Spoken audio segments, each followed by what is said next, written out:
Welcome to Betrayal Stories. In today's video script, Anna often reminded herself that she had everything a woman could wish for: a stable marriage, a warm and comfortable home, and a husband who had never once raised his voice or shown the faintest sign of anger toward her. Michael was everything people spoke of in admiration: dependable, disciplined, and patient in ways that made Anna feel both secure and occasionally restless. He worked tirelessly, never missed a bill, and always paused in the doorway each morning to kiss her forehead before heading out to the office. Yet, as the years passed, Anna began to realize that the kind of stability she had once believed to be a blessing was not the same as passion. The excitement, the fire that had once ignited her very soul, had faded. Nights once filled with stolen kisses and whispered secrets beneath soft sheets had become ritualistic routines. Now, Michael would settle on the couch with his laptop, typing away at late-night emails, while Anna scrolled endlessly through her phone or folded laundry with a distracted sigh. Conversations were reduced to logistics: bills, groceries, whether the car needed maintenance, practicalities that left no room for desire. Anna loved Michael. That much was certain. But somewhere along the way, love had become a gentle hum rather than a blazing flame. She often stood before the mirror, running her hand along her figure, questioning whether she had changed. Was she no longer the woman who once drew his eyes instantly? A frustration simmered inside her as she bit her lip, realizing that her body still remembered longing her marriage no longer acknowledged. Then came the evening that shifted everything. Michael announced casually, with a rare spark in his eyes, "Darius is coming over for dinner. We haven't seen each other in years, and he's in town for a few days. I thought it would be great to catch up." Anna nodded politely, already planning the meal in her mind. She remembered hearing snippets about Darius in Michael's scattered college stories. The friend who was always a step ahead. The one who coaxed him into reckless adventures. The tales painted him as bold, larger than life, perhaps even magnetic. Anna assumed he would be like most of Michael's acquaintances: polite, harmless, forgettable. But when the doorbell rang the next evening, all assumptions crumbled. Darius stepped into the doorway with an ease that made the air itself shift. Tall, broad-shouldered, with a smile both warm and mischievous, he carried himself as though the world was already waiting for him to be noticed. His voice was smooth, his tone low, yet commanding as he greeted Anna, eyes flicking over her with a spark of recognition that sent an unexpected shiver down her spine. For a brief moment, Anna forgot to breathe.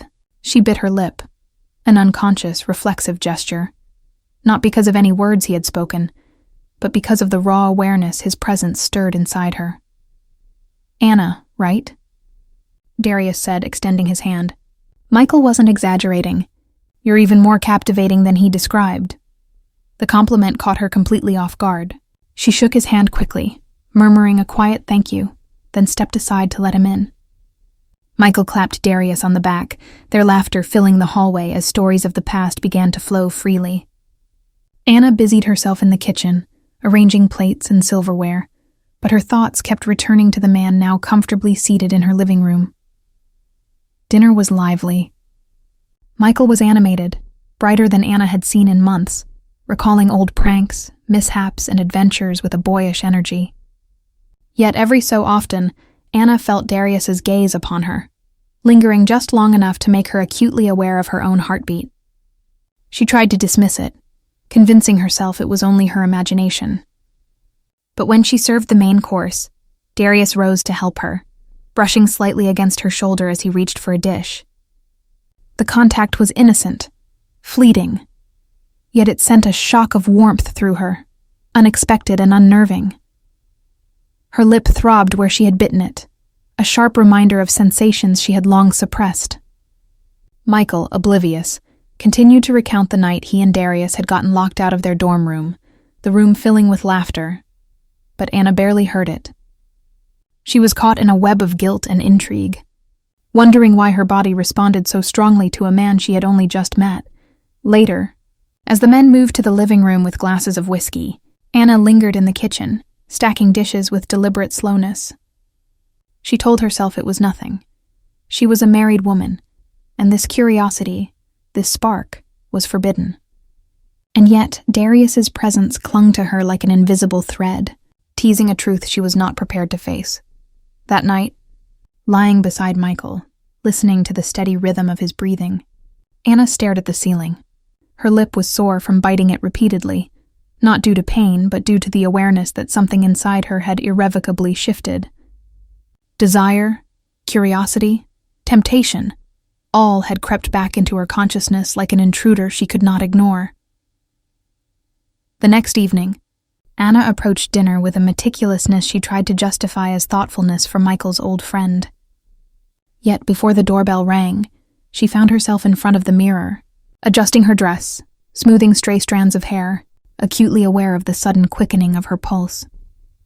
Darius arrived, casual in fitted jeans and a shirt that accentuated his physique without effort. His greeting was polite, yet his eyes lingered, a subtle but unmistakable spark of recognition from the night before. Dinner passed with laughter and nostalgia, but the atmosphere between Anna and Darius was charged. His gaze seemed to find her first, a silent acknowledgement of the tension that neither dared speak of aloud. When she rose to clear the dishes, Darius followed her into the kitchen. The room was smaller, quieter, intimate. Anna focused on the sink, determined to appear unaffected, yet the warmth of his presence brushed against her skin. "You've been quiet tonight," he remarked softly, voice lowered, stripped of the casual cheer he displayed at the table. "I'm just letting you two catch up," Anna replied, eyes fixed on the dishes. A pause, a soft chuckle. "Funny, feels like you're the only one I notice." Her hand stilled. The words, simple yet loaded, struck deep, rippling through her chest. She should have turned, should have reminded him of boundaries. But instead, she bit her lip again, caught between denial and undeniable truth. He stepped closer, voice low, almost a whisper. "Michael doesn't see it, does he? The way you keep yourself, the way you look at me." Anna wanted to protest, but the words caught in her throat. She had looked at him. Worse, she wanted to continue looking. The truth, undeniable and frightening, pulsed through her with every heartbeat. Darius leaned slightly closer, hand brushing hers in a fleeting, electrifying touch. Her breath hitched, body taut with conflict. She could step back, assert her boundaries, remind herself of her marriage, but she didn't. Her silence, unintentional yet powerful, became tacit permission. A dangerous, intoxicating permission. Her lip throbbed again from biting, but she could not move. His breath hovered near her neck, warm and intoxicating. The sound of Michael's laughter upstairs was a faint echo, distant, yet the weight of guilt pressed down upon her chest. "You didn't stop me," Darius murmured. Eyes steady, unwavering, Anna swallowed hard. I should have," she whispered, voice trembling. "But you didn't," he said again, the phrase both a declaration and a promise. The tension broke slightly as he stepped back, his gaze never leaving hers. He moved toward his jacket, a subtle release, leaving Anna standing frozen. Relief and disappointment tangled in her chest, a storm she could not quell. Later, Michael's laughter faded as he called it a night. Anna remained, her mind replaying every glance, every brush of warmth, every word left unsaid. She busied herself with dishes, hands steady but pulse racing.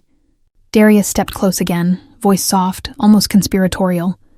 "You don't have to clean everything tonight," he murmured. "I'd rather keep busy," she replied, heart thundering. The night stretched endlessly. Each glance, each unspoken word between them was a secret they carried silently, heavy and undeniable. Anna's mind wrestled with guilt and desire, her body betraying the vows she had once considered sacred. By morning, sunlight streamed through the curtains, illuminating a house that seemed unchanged, yet Anna knew better. Michael kissed her forehead, blissfully unaware, while she carried a secret that weighed her down and set her pulse alight. The boundary she had crossed was no longer theoretical, it was real. She had betrayed him, perhaps not in the physical sense, but in the only way that mattered to her. She had surrendered her desires to temptation, and for the first time in years, felt alive in a dangerous, consuming way. Hours turned into days, and Anna's life felt like a fragile illusion, each moment a reminder of the line she had crossed. Michael's love remained steady and unwavering, but for Anna, the world had shifted irreparably. The spark Darius ignited would not fade. She would remember it, long after the echo of his presence had left the house. And in that realization, Anna understood the tragic truth. Some desires, once awakened, cannot be silenced. And some betrayals, once allowed, leave marks that never truly fade. The story ended not with confession, not with reconciliation, but with a quiet, aching heartbreak. Anna lay in bed beside the man she loved, aware that her heart now carried a secret that would forever change the rhythm of her life, a secret she could never reclaim or undo.